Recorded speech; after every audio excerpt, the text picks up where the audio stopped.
Bonjour à tous, bienvenue dans Smart Tech. On est en direct ensemble pour 25 minutes. Vous nous regardez sur la chaîne Be Smart for Change. Je vous présente nos sujets et les commentateurs juste après. Attention, gros débrief de l'ActuTech tout de suite. C'est parti pour le grand débrief de l'ActuTech. Vous êtes sur Be Smart for Change, vous regardez Smart Tech. Aujourd'hui, autour de la table, nous avons l'avocate Garance Mathias. Bonjour Garance, merci beaucoup d'être avec nous. Julien Pillot, également avec nous, Bonjour. économiste, enseignant-chercheur à l'INSEC. Et on espère bien retrouver Alain Staron, qui doit être perdu sur son vélo, PDG d'Artifi, qui est censé nous retrouver. On va parler de quoi aujourd'hui? On va parler de cette promesse de rémunération d'Elon Musk, plus de 1000 milliards de dollars. Attention s'il atteint ses objectifs, c'est quand même un bémol important. On va en parler notamment avec l'économiste de ce petit bémol, cette condition. En tout cas, si ce plan est voté, ce sera le plan de rémunération le plus généreux jamais accordé à un patron. On va aussi parler des flops. Bah oui, parce qu'il y a des flops dans la tech. On va parler de ce qui n'a pas fonctionné, tous ces produits mémorables auxquels on a vraiment cru, parce que les échecs, c'est important. C'est beaucoup d'enseignements et donc chacun est venu avec son petit échec préféré aujourd'hui. Mais on va commencer avec la grosse panne d'Amazon Web Services. C'était lundi, une panne qui a affecté de nombreuses plateformes dans le monde, qui a duré plus de 15 heures. Pour lancer cette discussion, nous sommes connectés avec Cyril Van Nacht. Bonjour. Vous êtes, Bonjour. vous êtes de la société Keepit, qui est une plateforme de protection des données conçue pour le cloud. Peut-être rappeler pour tout le monde ce qui s'est passé sur ce dysfonctionnement et puis nous donner votre analyse déjà pour commencer, votre analyse sur cette panne AWS. Oui, donc AWS a eu une interruption de service lundi qui a duré une quinzaine d'heures et il y a eu un effet boule de neige, cascade, puisqu'il y a beaucoup d'applications, d'éditeurs de logiciels qui reposent sur les services de cet hyperscaler qui est le plus gros mondial. Effet boule de neige qui a généré beaucoup d'interruptions de service et de pertes de revenus pour beaucoup de sociétés et d'environnements. Mais ça vous semble une surprise explicable? Parce que on se dit, bon, les hyperscalers, a priori, c'est le choix de la sécurité. Et en fait, pas toujours, parce que ça nous Mais arrive pas toujours, malheureusement pas toujours. régulièrement de commenter des pannes d'hyperscalers d'ailleurs. Ça arrive de temps en temps et ça va continuer d'arriver puisque la perfection n'est pas de ce monde. Les bonnes pratiques consistent à redonder tous les éléments d'une architecture informatique, qu'elle soit hébergée chez vous ou que vous l'ayez fournie à un sous-traitant. Donc, assurez-vous que vos sous-traitants, comme un hyperscaler, sont également redondants pour vos environnements informatiques. Mais un souci peut toujours arriver, un grain de sable peut arriver et on peut avoir l'événement boule de neige. Donc la recommandation de Keepit et des éditeurs de protection de données, c'est d'avoir toujours une sauvegarde de vos données disponible dans un environnement séparé de votre environnement de production pour pouvoir l'utiliser en cas d'indisponibilité de votre production principale. Oui, parce qu'en fait, on pense cloud, on l'associe un peu à sauvegarde. On se dit, mes données sont gardées, donc protégées comme ça, à distance sur des C'est pas serveurs. toujours le cas. C'est Ouais. pas toujours le cas. Dans le monde du SaaS, qui est donc le Software as a Service, donc le segment le plus important du cloud et celui qui est en plus forte croissance, on va faire héberger on va utiliser son application comme un service chez un fournisseur qui vous met à disposition l'application. Vos données sont chez ce fournisseur, mais il y a un système de responsabilité partagée. Si la sécurité des données, la disponibilité, les performances sont de la responsabilité de l'éditeur SaaS qui peut utiliser AWS ou un hyperscaler, eh bien la responsabilité de la sauvegarde des données est chez le client final. Donc c'est de la responsabilité du client d'être sûr qu'il a une bonne sauvegarde de ses données, utilisable en cas de défaillance de son sous-traitant de production de son application SaaS. Maître Mathias, c'est toujours évident, ça, cette question des responsabilités. Qui est censé protéger quoi? Qui est responsable en cas de défaillance? Alors c'est la question qu'on se pose dans les contrats, hein. Ça, c'est vraiment le point et cet exemple remet en exergue l'utilité des contrats. Pourquoi? Parce qu'il y a toujours une annexe qui s'appelle les SLA en anglais, donc les niveaux de service. Et dans les niveaux de service, il y a la disponibilité ou l'indisponibilité, quelles sont les pénalités ou autres. Donc là, il doit y avoir plein de clients qui sont en train de relire leurs conditions Il y en a de pas niveau plein de qui vous ont service, appelé. de niveau de service en se disant est-ce que les pénalités ne sont pas dérisoires aussi? Parce qu'on vient de le dire, il y a un impact financier très conséquent. Il y a un impact aussi sur des questions de sécurité, parce que comme ça vient d'être dit, la réglementation sur la protection des données dit que c'est le responsable de traitement et le sous-traitant qui doivent définir des mesures de sécurité organisationnelle, technique et juridique. Donc, un partage des responsabilités, toujours la question qui se négocie. Je dirais bien connaître quand on est son client, quelles sont les données qu'on héberge, à qui on les confie, comment elles sont redondées. Très important, effectivement, d'avoir des plans de continuité d'activité pour avoir une redondance. Cet événement remet en exergue la nécessité de redonder, la nécessité de ne pas être en dépendance économique et pas de tout confier au même prestataire, quel que soit effectivement le nom, la marque ou autre. Ça peut sembler hyper rassurante. Cyril, vous confirmez, j'imagine ? Vous vouliez réagir ? Tout à fait. Les bonnes pratiques consistent à redonder tous les éléments de la chaîne informatique, d'avoir des sauvegardes fraîches et à jour. Et si on a mis en œuvre un plan de reprise d'activité ou de continuité d'activité, eh bien de le tester régulièrement. Ne pas oublier qu'il faut le tester. Julien aussi, tu voulais réagir ? Oui, bien sûr, parce qu'on a parlé de responsabilité juridique, on a parlé aussi de conséquences économiques qui vont se chiffrer probablement en milliards. C'est un petit peu trop tôt pour le dire, mais en gros, il y a les dépenses qui ont juste été retardées. Comment on fait pour évaluer finalement le coût sur l'activité ? Alors ça prend du temps, parce qu'il y a les dépenses qui ont été retardées, mais qui seront quand même réalisées, et puis il y a les dépenses qui sont clairement perdu parce qu'on a perdu le moment de consommation finalement.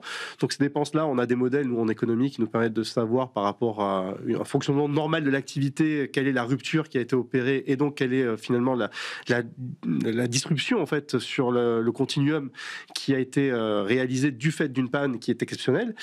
Et donc on arrive à reconstituer un petit peu comme ça quel est le manque à gagner. Et puis il y a effectivement tout un ensemble de coûts, notamment de coûts juridiques si jamais il y a des entreprises qui restent en justice pour justement ce droit des contrats qui n'est pas toujours extrêmement bien connu, maîtrisé par les différentes parties prenantes et qui peuvent derrière occasionner finalement des dépenses qui n'étaient pas prévues au départ du point de vue des entreprises.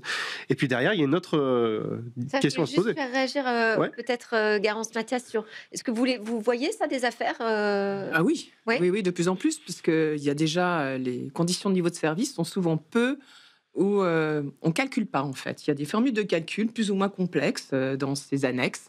Et il faut vraiment que l'entreprise cliente connaisse cette formule et sache si elle n'est pas dérisoire par rapport aux données confiées. Donc, il y a déjà un principe de réalité. On n'entend pas parler d'affaires avec des hyperscalers qui payent des dédommagements à la suite de panne. Hein. Alors, pas arrivé jusqu'à mes oreilles, en tout cas. Il y a effectivement, puisqu'en fait, ça va dépendre du temps, de la temporalité. Est-ce que c'est dérisoire ? Ça, je rejoins effectivement ce qui vient d'être dit sur effectivement les pertes d'exploitation, sur aussi les conséquences, ça peut être des conséquences aussi d'image. Je ne rends pas un service, ça peut impacter mon image. Donc, on a différents niveaux de préjudice qui peuvent être directs, pas de disponibilité, pas d'accès. On voit bien le côté direct. Moi, client, je subis. Bah oui. Donc là, engagement du contrat, engagement des niveaux de pénalité. Est-ce que les pénalités seront suffisantes ? Est-ce qu'il y aura de la responsabilité ? Je pense effectivement, je vois tout le monde autour de la table qui dit non, mais oui, voilà. Je pense qu'effectivement, ça va être un enjeu des débats. Ça peut se résoudre à l'amiable. Tout va pas devant les tribunaux. Encore heureux, il y a quand même la France amiable. Mais avant toute chose, avant de parler de difficultés, de contentieux ou d'amiable, lire les contrats, challenger les annexes, challenger effectivement les pourcentages de disponibilité, d'indisponibilité et ces pénalités. Voilà. Julien, oui. Non, pourvu que ça occasionne de bonnes pratiques aussi, en vérité. On a parlé de redondance, on aurait pu parler de multi-cloud, mais en gros, ne pas mettre tous ses œufs dans le même panier. Parce et évidemment, on voit notre niveau de dépendance. De dépendance vis-à-vis de solutions technologiques qui, en plus de ça, sont parfois fournies par des intérêts étrangers qui, pour l'instant, sont des intérêts partenariaux, mais qui pourraient un jour peut-être devenir des intérêts adverses, qui pourraient nous faire du chantage à la livraison de ces services. Donc, en vérité, oui, il y a tout un tas de bonnes pratiques qui peuvent émerger du fait d'une indisponibilité technique et technologique qui nous montre en fait nos vulnérabilités et qui occasionne en fait des stratégies pour pouvoir y répondre à l'avenir. Alain Staron nous a rejoint, merci beaucoup. Alain, donc déjà, patron d'une start-up, juste, vous avez été touché par la panne d'AWS ? À la marge. À la marge, mais quand même. En fait, pas nous, mais nos partenaires qui fournissent des services. Ouais. Et donc, on n'a pas pu, nos partenaires ont pu envoyer, exécuter le service que nous demandions de faire. Deux choses. C'est impossible de négocier avec un hyperscaler sur le montant des pénalités en cas de problème. Et c'est effectivement absolument dérisoire. En gros, ils calculent combien, eux, de moins, ils devraient nous facturer. Mais sauf heureusement qu'on gagne plus que ce qu'ils nous facturent, sinon on ne vivrait pas. Donc, le sujet est juste impossible. Deux, Être à la fois sur Amazon et Azure, nous on est sur Azure, être à la fois sur Amazon et sur Azure, c'est un coût de complexité phénoménal. Donc moi j'ai une autre alternative qu'on a mise en place. Pourquoi on a été peu touché? Parce qu'on fait tout à l'edge. Donc tout peut se déconnecter, ça continue à marcher. Le seul truc qui ne marche plus difficilement, c'est les alertes auprès des particuliers, enfin, auprès des utilisateurs. Et là, pour le coup, la bonne nouvelle, c'est qu'on a trois manières de faire, toutes indépendantes. On fait des notifs Google, Apple, on fait des emails Outlook, voilà, et on essaie de faire des choses qui sont totalement redondantes. Sur l'aval, sur le métier lui-même, ma reco, c'est quand même d'être le plus possible à l'edge, c'est-à-dire être indépendant de tous ces gens. C'est un peu ce que dit Cyril Valnac, qu'on va bientôt libérer, hein, mais les PME sont particulièrement vulnérables, je veux dire, face à ces défauts de redondance, de résilience, de sauvegarde. Ah, tout à fait. Souvent, les PME n'ont pas les moyens informatiques d'une grande entreprise, donc elles vont déléguer à des sous-traitants, elles vont s'adresser à des managed service providers, des fournisseurs de services, et elles doivent s'assurer que leurs sous-traitants ont mis en œuvre toute la redondance nécessaire. Et comme le disait l'intervenant précédent, le fait d'avoir plusieurs canaux pour communiquer ou pour gérer ces traitements et ces processus. Je voulais ajouter quelque chose aussi d'important dans la sécurisation des données. Il y a la disponibilité, il y a les données elles-mêmes, mais il y a aussi l'aspect souveraineté qui est de plus en plus important, comme on le sait depuis plusieurs mois. Et c'est important aussi de regarder si les données que l'on confie à un sous-traitant vont être exemptes de fuite possible vers un État qui est en dehors de l'Union européenne. Absolument. Eh bien, c'est comme ça que, justement, on se rappelle que être chez un hyperscaler ne met pas forcément à l'abri, qu'on mesure nos niveaux de dépendance. Et donc, l'intérêt aussi de cet IRN, cet indice de résilience numérique dont on a parlé dans Smartech, notamment avec Yann Lechel. Merci Cyril. Pardon. Oui, je vous libère. On va continuer notre débrief. Merci pour votre intervention. On a quelques-uns de nos très gros clients qui sont du CAC 40 et ailleurs qui nous demandent d'être hébergés sur leur serveur. Ouais. Donc, en quel cas, le problème est réglé. Enfin, en tout cas, vis-à-vis d'eux, c'est leur salle des machines. Donc, on va vers là. Ouais. Garance. Alors, peut-être, je rejoins, effectivement. Alors, sur la difficulté de négocier un contrat avec un hyperscaler, oui, c'est une réalité. Après, c'est aussi ce qu'on appelle aussi, quand il y a de la dépendance économique, quand il y a un poids économique des contrats d'adhésion. Donc, il ne faut pas hésiter à le dire, à l'écrire. L'avocat à dire, c'est que les mots qui restent. Donc, à l'écrire en disant « je ne peux pas négocier ». C'est important puisque le contrat d'adhésion, y compris entre professionnels, est reconnu. Et cette nullité est reconnue. Donc, je fais des raccourcis volontairement, mais il faut vraiment rajouter la petite clause comme les assurances. Voilà. Il ne faut pas hésiter à dire. Je vais le faire. Il ne faut pas hésiter à dire parce que le côté dérisoire aussi n'a pas lieu d'être une pénalité. Dans un cas comme dans l'autre, vous avez tous les deux des approches expertes, d'accord. Et aujourd'hui, vous faites toucher du doigt le fait qu'il y a... C'est un vrai conseil, ça. C'est vrai, c'est vrai. Mais la vérité, c'est qu'il y a un manque de culture numérique aussi dans le tissu économique de ce pays qui nous rend extrêmement vulnérables finalement à des solutions étrangères clés en main, quoi. Ouais, complètement. Et juste un point. Voilà, c'est effectivement la souveraineté numérique, très important de prendre en compte. Les nouveaux textes qui vont arriver, on a beaucoup parlé, que ce soit Nice 2 ou autres, vont effectivement dans ce sens. Autre point très important, c'est la clause d'audit. Il ne faut pas hésiter à interroger la chaîne de sous-traitance. Ça peut être un audit documentaire, je sais pas, voilà. Et par rapport à votre niveau, aux données qu'on confie, on revient toujours solution cas par cas où je mets le curseur. Et le contrat, encore une fois, se négocie quelle que soit la taille, et en tout cas en mettant vos propres garde-fous,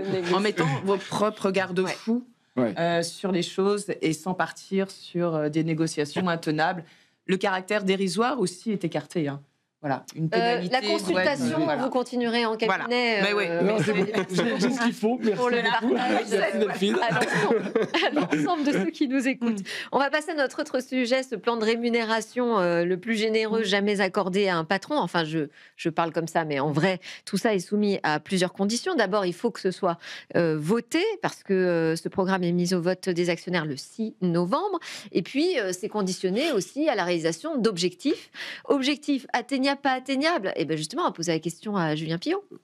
Parce que Julien Pillot, il dispose d'une DeLorean, il a vu le futur. Mais Julien Pillot, il connaît le business model de Tesla, parce que c'est de ça dont il s'agit. C'est vraiment le conseil d'administration de Tesla qui a proposé à Elon Musk un plan de rémunération sur 10 ans qui peut dépasser donc les 1 000 milliards de dollars, à condition que l'entreprise atteigne une valorisation boursière, donc qui serait un record de 8 500 milliards. C'est ça. Et aujourd'hui, on est en droit douter un petit peu. Ok. Néanmoins, tout n'est pas complètement farfelu. Il y a effectivement des clauses qui nous paraissent extrêmement difficiles à réaliser.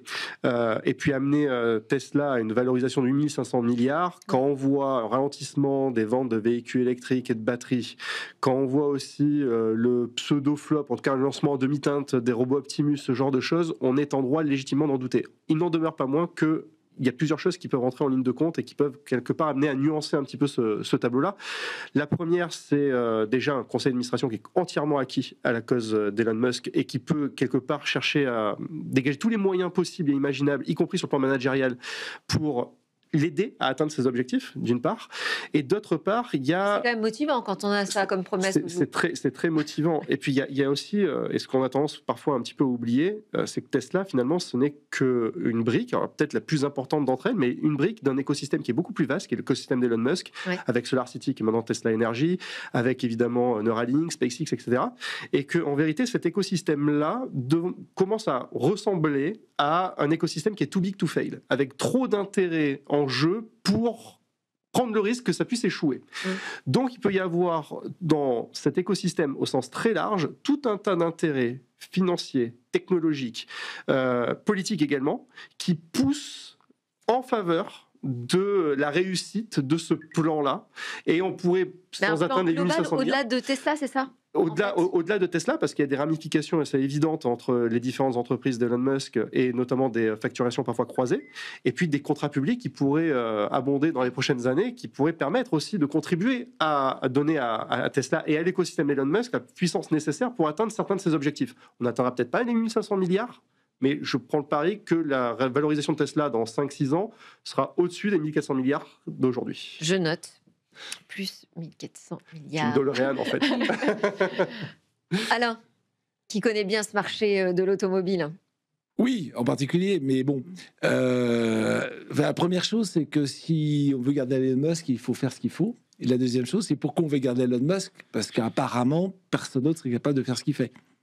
Donc, je suis actionnaire, j'ai mis de l'argent... De faire ou de le raconter, de le vendre? Non, mais la valorisation de Tesla aujourd'hui, elle escalait. Elle n'est pas racontée. Mais c'est une valorisation. C'est un fait. Oui, c'est une valorisation, mais on parle que de valorisation. Donc, effectivement, il y a deux leviers. Le premier, c'est quelle valorisation? Aujourd'hui, la valorisation de Tesla, elle est incroyable. Il n'y a pas un fabricant d'automobile qui dit c'est normal. C'est juste anormal, mais c'est le cas. Donc moi, je suis actionnaire. Je me dis, il a fait dans la voiture un truc réputé impossible. Je veux qu'il continue. Bien. Et pour ça, comme on voit qu'Elon Musk qui fait 10 milliards de trucs et puis on n'arrive pas à le canaliser, on le rémunère assez pour le canaliser. Moi, j'ai juste un doute sur le fait, est-ce que 500 milliards, 1000 milliards, ça change quoi que ce soit? Bon, à part, je sais rien, mais moi, ça me dépasse. Mais bon, peu importe. La purement mécanique, l'économie dit, ben voilà, je veux être valorisé 8500 milliards, c'est un objectif ultra ambitieux, il peut éventuellement l'atteindre, et effectivement, rien n'est écrit aujourd'hui, mais c'est son job. C'est le job de tous les entrepreneurs de faire des choses réputées impossibles. Donc, je te mets un truc impossible, tu t'appelles Elon Musk, tu m'as montré ce que tu savais faire, montre-le-moi encore. Très bien, imaginons qu'il y arrive. Qui va racheter des actions chez Tesla qui va 8 milliards et demi? Enfin, 8500 milliards. 8500, oui, milliards. En fait, c'est probablement une valorisation qui n'est pas liquidable, enfin, comment on dit, qui ne va pas s'exercer en liquidité. Donc, c'est de la pure théorie. C'est de la pure théorie. Et même pour les actionnaires, c'est un jeu de dupes entre eux. Je me mets dans 10 ans. Enfin, aujourd'hui, qui rachète Nvidia? Bah, personne. Qui rachetait Apple? Ben, personne. Donc, OK, ils vont atteindre des positions stratosphériques. OK, il sera virtuellement très riche. Mais il ne pourra rien en faire. Au-delà du montant dans l'absolu pour lui, même pour les actionnaires, ça va devenir trop cher. Donc, je me demande si c'est pas un peu idiot comme raisonnement de se dire, OK, je suis assis sur un tas d'or, mais cet tas d'or, je ne le toucherai jamais parce que personne ne va m'acheter des actions à ce prix-là. Garance, un mot là-dessus? Oui, les définitions des objectifs, tout simplement, puisque cette rémunération est assise sur le respect des objectifs. Ce qu'on a pu lire, c'est qu'actuellement, les objectifs ne seraient pas très précis, justement, puisque c'est lié à la personne même, à la personnalité même, c'est même plus d'Elon Musk, et sur le fait qu'ils doivent consacrer du temps. Alors, qu'est-ce qu'on veut dire, consacrer du temps? Ça, c'est un enjeu. Oui, il doit privilégier finalement dans toutes ses activités. Donc, oui. Ouais. Alors, comment Comment on le mesure? Comment on le mesure, comment on le gère. Voilà. Les objectifs sont, a priori, doivent être qualitatifs et quantitatifs. Il y a effectivement des organismes tiers qui s'élèvent pour inciter le conseil d'administration à ne pas voter. Donc, il y a quand même une critique. Oui. Mais le conseil d'administration et les actionnaires vont être souverains dans le cadre de la gouvernance de la société. Donc, il faudra, le vote n'a pas eu lieu. On verra s'il n'y a pas des ajustements de dernière minute. On verra, mais...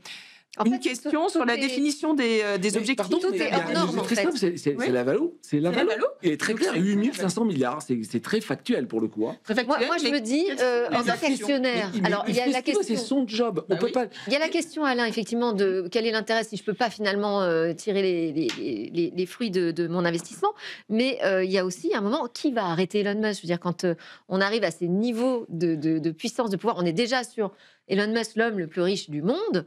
Demain, ça devrait interroger aussi sur ce pouvoir démesuré qu'aura pouvoir un homme. démesuré et une volonté aussi de le qui reste à la tête et qui mobilise ce temps, parce que c'est vraiment de la mobilisation du temps sur Tesla.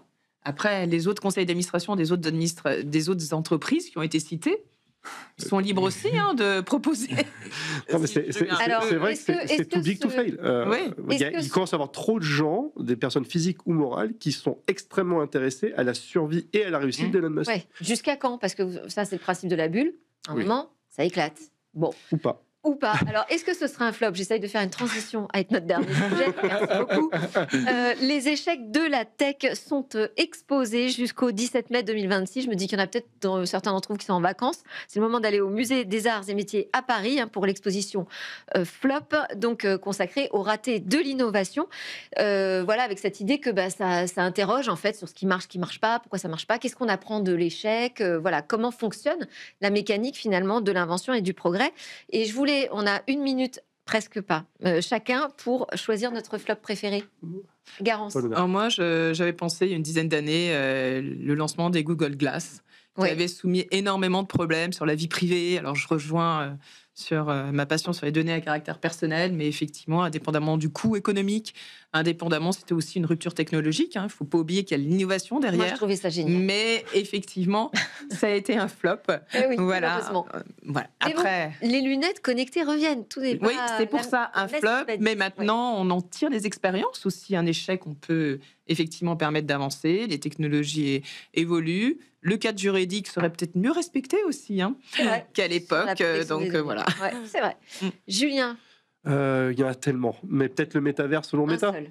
Le métavers selon Meta, peut-être. Déjà un flop? Déjà un flop, ou alors très en avance de phase.